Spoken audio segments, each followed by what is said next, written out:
Oh, happy days from Karen Beauvais to the entire Coldwell Banker Distinctive Property family. Today's topic is accountability. I hope you realize just how much your buyers and sellers count and rely on you for the right answers, the good judgment, and the professional work you do in their business transactions.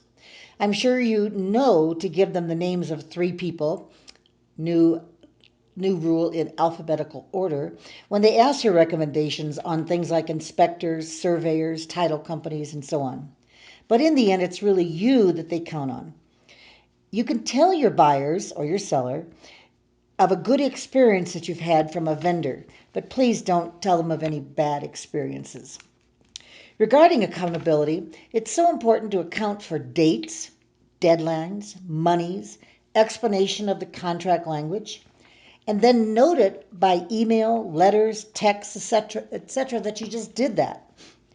Dear seller, I, or the title company, have received the earnest money of, say, $10,000 today and will be holding that until closing. That way your seller knows that the earnest money came in. So many times they didn't know that you got the earnest money. And just picking up the phone, no, I want to see it in writing. That's accountability.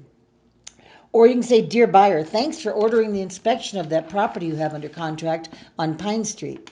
The inspector will be there at 9 o'clock and is looking forward to meeting you. Another one would be, Dear buyer, I'm reminding you of your loan objection deadline. It's next Monday. Any questions you have on that loan, please give the lender a call.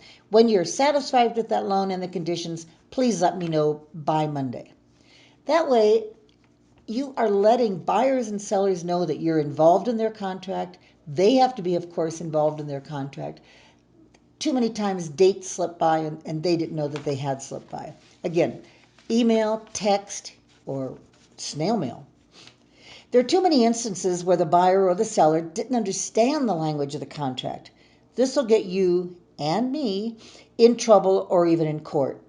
You must go through the contract, listing or sales contract, with the buyer or seller line by line. Hopefully in person, but if not, by phone. These new contracts are even more confusing to us, much less to our clients. It's awful. It usually takes about an hour to go through a sales contract, around 45 minutes for a listing contract. Then, as I've mentioned previously, that effective January 1st, our purchase contracts will default to the seller providing a special warranty deed, unless one of the other 5 options is selected. You best review what these other types of deeds are. Bargain and sale deed, quick claim deed. You need to know what all those deeds are. And unless one of the 5 options are selected, again, it will go to a special warranty deed. Both the general warranty deed and the special warranty deed are going to require certain exceptions to be attached when the property is conveyed. The title company will go over these with you, the lister, or the buyer's agent. To ensure a smooth closing, please be sure to include the buyer and the seller's email addresses when the order is placed.